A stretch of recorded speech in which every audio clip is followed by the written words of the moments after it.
کہ عرف اپنا ہی ہے، مطلب کیا بولے کوئی 2% طے کر رہا ہے، کوئی 3% کر رہا ہے، کوئی 1% کر رہا ہے، جہاں جس کی مجبوری ہے. مطلب کہیں کمیشن والے کی مجبوری ہوتی ہے کہ اس کے بعد گاہک کھڑا ہوا ہے اور یہ تھوڑا سا آگے پیچھے نہیں تو وہ اس کو کمیشن میں نیچے لا کے چیز کو بکوا دیتے ہیں.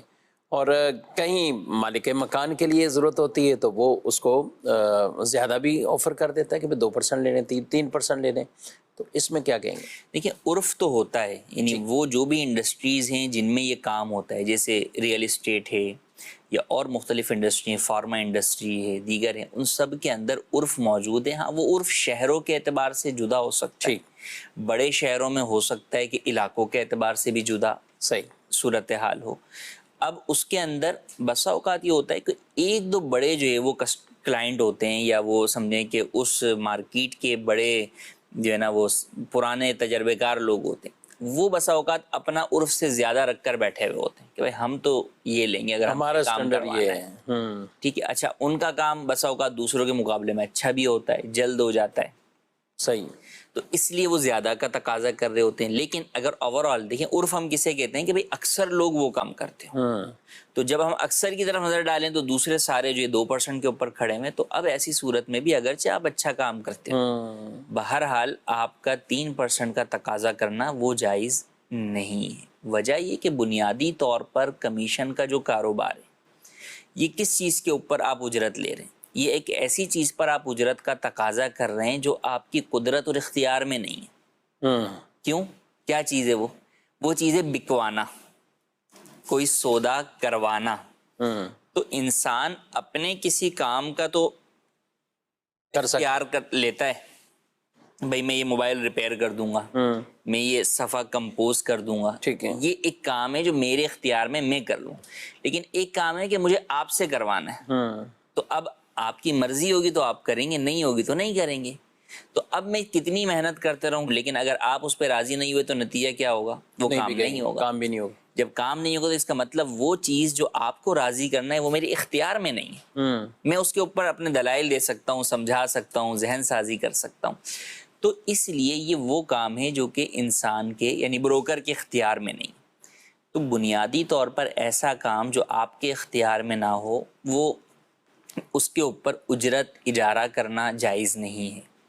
مگر لوگوں میں عرف عام کی وجہ سے، لوگوں کی حاجات کی وجہ سے زمانہ رسالت سے یہ جو ہے وہ چلا آ رہا ہے، بعد میں بھی جو ہے وہ چلتا رہا، تو فقہا نے اس کے اجارے کو ضرورتاً جائز قرار دیا، مگر ساتھ ہی ساتھ اس کی پھر اجرت کو بھی بقدر ضرورت ہی قرار دیجیے کہ جس عرف کی وجہ سے ہم یہ کہہ رہے ہیں کہ اس اجارے کی حاجت ہے، تو اس عرف کے اندر اس اجارے کی جتنی اجرت چل رہی ہوگی اتنی ہی اجرت رہے گی، اس سے زیادہ اجرت نہیں ہو سکتی. ٹھیک ہے، چلیں اس پہ مزید بھی کچھ گفتگو ہو سکتی ہے. بعض اوقات لوگ آگے سے سیدھے جواب کو بھی ٹیڑھا جواب دیتے ہیں کہ یہ عرف ہی ایسا ہو گیا، یا کہیں ایسی چیزیں کہ غلط چیزوں پر عرف قائم ہو گیا، یا ان کی زبانوں پر ہے کہ نہیں ہمارے ہاں تو یہ سب چیزیں ہیں.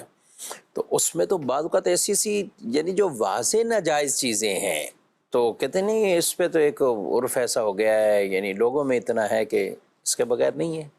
دیکھیں عرف کی بنیاد پر کون سے مسائل کے اندر تبدیلیاں ہوتی ہیں یا کن میں رخصتیں ملتی ہیں، وہ ایک پورا کرائٹیریا ہے فقہ کے باب کے اندر، اور اس کے اپنے اصول و ضوابط ہیں.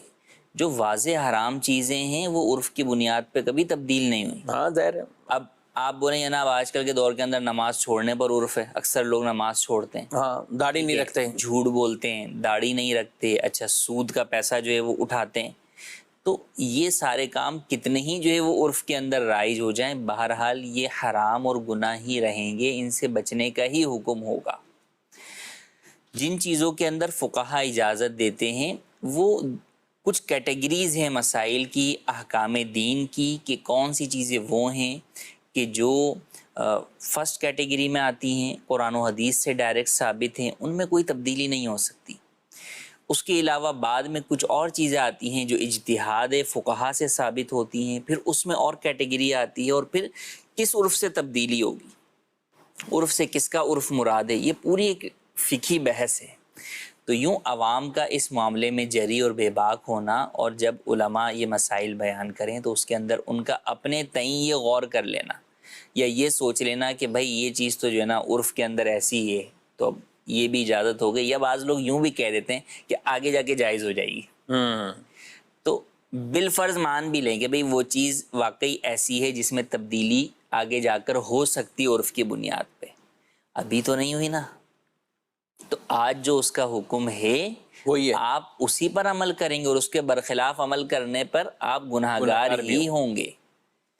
تو اب اس کو یوں ہی سمجھ لیں کہ بھئی پاکستان کی کسی قانون میں تبدیلی ہونے جا رہی ہو، بولے آگے جا کے ہو ہی جائے۔ ہاں بولے یہ ابھی سے اس میں ترمیم چل رہی ہے، پارلیمنٹ میں ہے، ابھی سپریم کورٹ جائے گی وغیرہ وغیرہ، تو چلو ابھی سے جو ہے نا اس قانون کی خلاف ورزی کر لو، آپ کر کے دیکھیں آپ کو اگلے دن جو ہے وہ قانون کا سامنا کرنا پڑ جائے گا۔ وہ یہی کہیں گے کہ بھائی ابھی قانون نافذ تھوڑی ہوا ہے، قانون جب بنے گا، بننے کے بعد نافذ ہوگا، پھر اس کے بعد جا کے اس کا امپلیمنٹیشن اور کئی جرموں کی سزائیں ان قوانین کے مطابق ہو رہی ہوتی بالکل ہو رہی کہ ہوتی بھئی یہ فلاں، بھلے بعد میں وہ قانون میں کچھ ترمیم ہوئی، بالکل لیکن اگر کسی نے 20 سال پہلے وہ جرم کیا ہے، جی، 30 سال پہلے وہ جرم کیا ہے، تو وہ تو اسی اگرچہ قانون اس کے کی سماعت یعنی ہوا یوں کہ وہ ابھی ہو رہی ہے۔ ہاں وہ ابھی ہو رہی ہاں کہ جرم ہوا 10 سال پہلے اور قانون جو ہے 5 سال کے بعد چینج ہو گیا، اور 5 سال کے بعد مزید 5 سال گزرنے کے بعد جس وقت عدالت میں وہ کیس زیر سماعت ہے، اس وقت یہ دیکھا جا رہا ہوتا ہے کہ بھئی جس وقت جرم ہوا اس وقت قانون کیا تھا، اس وقت یہ نہیں قانون دیکھا جاتا کہ آج فیصلہ کرنے کے وقت قانون کیا ہے، قانون کیا تھا، اور کیونکہ آپ نے جرم اس وقت قانون کی خلاف ورزی کر کے کیا ہے۔